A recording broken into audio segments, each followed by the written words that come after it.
Hey guys, if you just started to learn Mandarin or you want to learn Mandarin and you don't know what to learn and how to learn it, well, this video is for you. As we all know that Mandarin is a hard language to learn and there are just so many things. The pronunciation, the character, vocabulary, idioms, how to write, how to read. Mandarin we are using now and the classical Chinese. It's just overwhelming if you just started. And so in this video, based on what I learned, how I learned it as a native, I'm going to give you a simple roadmap or a learning path so you can design your own schedule, design your own process to learn. And of course, if you are intended to take exams, I think it's necessary you buy those books that specifically targeted to the exams. But today I'm not very focused on exams. I'm just focused on if you want to speak like a native. So let's get started. And the first thing you need to learn and practice is pinyin. Of course, you need to learn this to read, right? But maybe you guys wouldn't know that actually as a native speaker, I still spent one or half of the semester learning about pinyin when I was little. It would be normal for you that non-native speakers who try to learn that takes more time. One semester is like 3 months. I definitely use like 2 months to get to know every pinyin element. So it is normal for you to start slow, and don't be harsh on yourself. It can be hard, especially in your native language does not have the tones. It'll be hard, but you need to take your time to practice, to learn how they're pronounced, how the tone goes, and just know how it's pronounced like when you see the specific pinyin above the character. So if you want me to correct your pronunciation or help you, you can join my community. I will have a weekly meeting session with the members.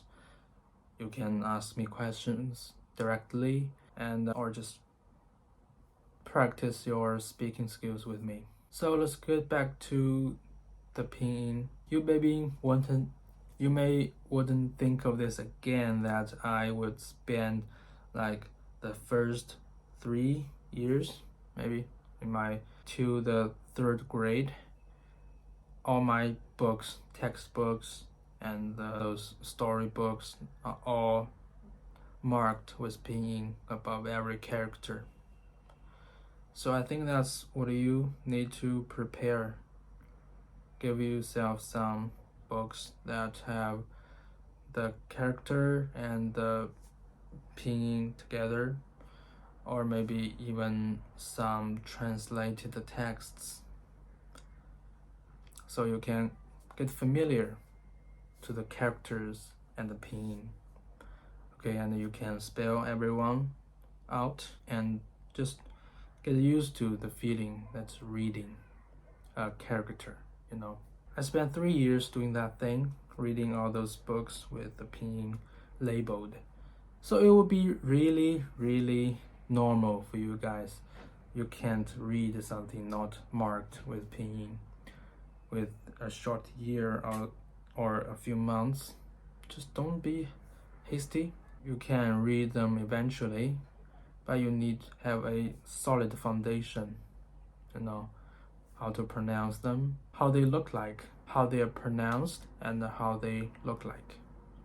Okay, so that's the first thing I think you need to do. That is be familiar with pinyin and be familiar with the characters that you can create some connection to the pinyin, to the pronunciation. As you know, Mandarin is not a language that you can spot a character and you can just know how it's pronounced. It's not like in English or other languages that alphabetic you can spell the actual word out by just look at it. Even you just meet at the first time, but that's not the case for Mandarin. I believe that's one of the reasons why it's hard for English speakers, French speakers, so on, because it's a vocabulary you need to remember two different vocabularies. One is its pronunciation, and another one is how it's look like. And also, during my first year, first 1-2 years, we'll have a dictation. The teacher would say a word, and I will write it, and that's a way for you can remember how it's written. But if you're just starting, we can push that later. Okay. The main priority for your first a few months, even a year, is to get used to pinyin and the connection. Get used to look at a character and read through pinyin marked on that. Okay, that's the second time I say this. So just foundations is important. So that's level 1, is to read. And level 2, when you get used to those characters and its pronunciation, you still keep the pinyin, and it's time for you to get to know some vocabulary, to increase your vocabulary. So you build the foundational base, the reading part. Then it's time for you to gradually learn how to write. Learn the strokes first, then how to write strokes, the order, how you write strokes in one character. Okay, so I made a video before. You can check out in my video list. So basically, you write a character from top to bottom, from left to right. Okay, and okay, that's the basic writing order when it comes to writing characters. So remember your strokes, practice them a few times. Okay, remember how they are written, how they look like. Okay, you get used to it, just like pinyin. Then it comes to putting them together like a jigsaw puzzle. Write them and write them one by one. Start with simple characters.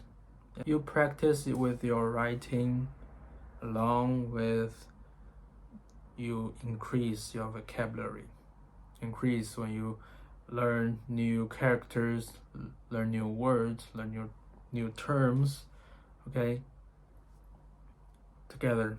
So you meet a character, write it. So basically, in this stage, the second stage, you meet a character, figure out how it's pronounced. If it's marked with pinyin, perfect. Then what is its meaning, and then how it's written. So pronunciation, how it looks, what does it mean, and how to write it. It's the 4 main thing you do in this role after you meet a new character. So character, then 2 character became a word, became a term. Okay, 2 characters, 3 characters, still the same. for characters, some idioms. When you have certain vocabulary, then it's time for you to make up your own sentences. Start simple sentences. So now we came to the third stage, simple sentences. So before you write on your own sentences, remember what you read. I told you to read before. When you are in the first stage, the second stage, you read. When you read these short form texts, you will have a general idea about those sentences, right? They became familiar. Memorize them if it's necessary.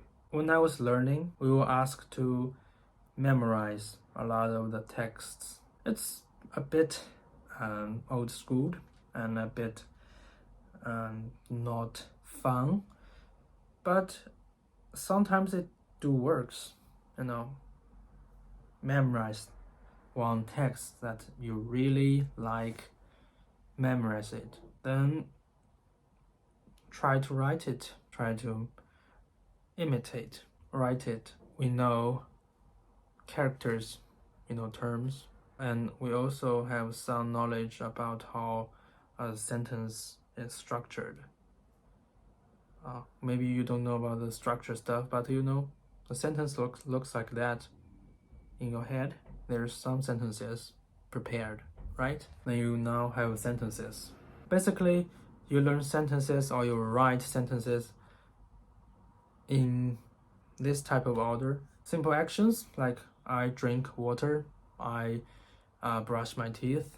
Those simple daily sentences also helps you remember what everything is called. Okay, vocabulary came in handy. What everything is called.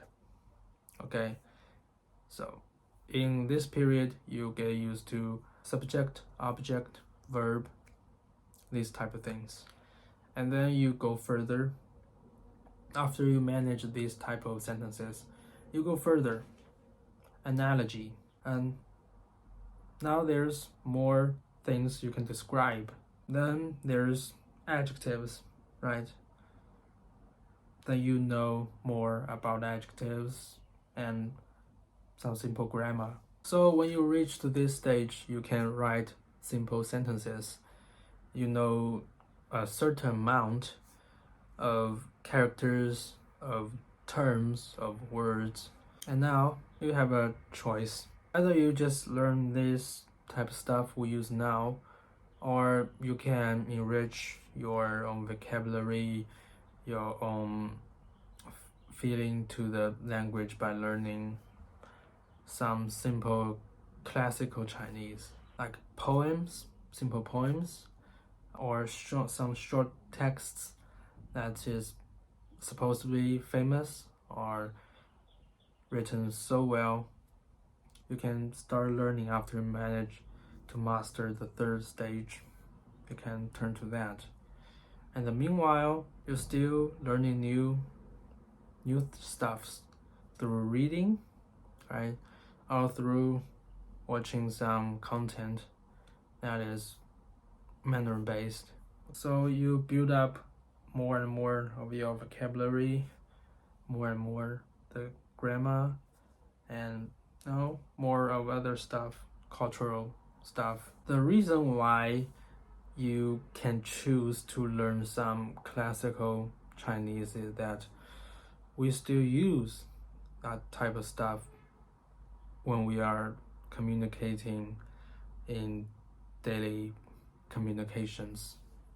We still use some poems that written thousands of years ago. We use that to express something or explain something. Just like somebody still uses Shakespeare written sentences, like to be or not to be, like those stuff in daily communications sometimes, right? So it's the same. It will be better if you learn some of them, and it will certainly help you write much better. If you don't want to, that's fine. You can just stick to the first three things.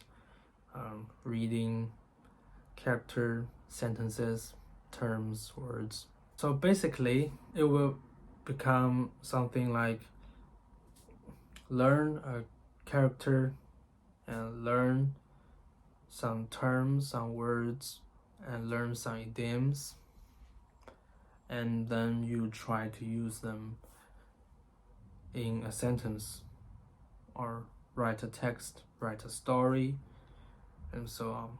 Other things are just you absorb along the way. Like when you're learning how to write a sentence, then you learn everything around that, subject, object, verb, and how to use punctuation marks. I can sum it up right now. So the first step is to read, and then you learn everything around read, pinyin, character, get used to them. And second, learn about characters, how to write them, how they're used, the meaning of them. And the third, you start to using the characters and the words, the terms you learn, those pieces, put them together into sentences. Okay, stage 4, you can keep on doing those three things and better them at stage 4, or you can learn additional things like classical Chinese. Just some simple ones, don't have to worry about that. Most of you will be enough just learning these three things. And additionally, I think it will be better for you when you doing these three steps. Also do these two things, okay? One is give yourself an environment where you listen. That can be like some radio, some podcast, or some TV shows, or just some tape about reading a text. Okay, give yourself the environment. And second is to find someone to practice with, someone to give you the pronunciation so you can do your dictation. Okay, it's not necessarily a teacher figure, maybe just a friend. So that's all for today's video. It's a roadmap on how to become good. I'll see you in the next